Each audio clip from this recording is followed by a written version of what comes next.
We are staying connected through a Google group and through Facebook and through texting. And for those who don't have the technology, we're calling each other. And we have great people working like JB, Theo, Lara, many people. I can't recall all the names.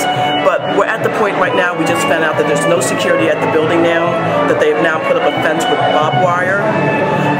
The casualty fire insurance is sending out letters to set up a one-time examination of the property within this week or next week.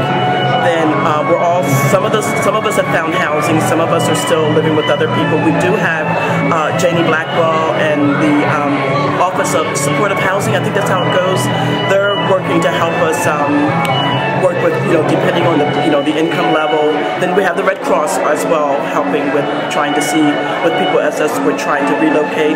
There are some apartment complexes or units who are trying to support. The biggest issue right now is that getting back into the building. Just can't get back into the building as of yet, and we do understand that that building needs to be, if we understand correctly, demolished. So we're concerned about that and the timeline. Who gives you the okay to go back in? Who are you waiting for? Is it clear? It doesn't seem to be clear. I think they were speaking with the fire marshal and the city of license and inspection, but I think it's basically now, if I understand the tier structure, management of the building. Yes, and that's our biggest loophole, is who is the actual management person, because it's a company within a company within a company within a company. It's that type of deep structure. Okay. So that is the most difficult part. Who can help you with that? Can the city help? I believe the city can help, and there are, like I said, many people who live at Windermere that they're doing what we call the behind-the-scenes work of trying to find out, trying to get legal assistance for us, trying to find out who is really in charge of the building, and trying to connect with that individual. The Walnut, what's it called? The Walnut Hill Community Association, right? They are doing their best. We had a meeting Saturday at the Enterprise Center, 46th and Market. Like I said, thanks to Jamie, Lyra, Theo, a whole lot of people networking, and that's the key, is the networking, that we feel we have one big supportive group. We're a community within a community now. Great. Yeah.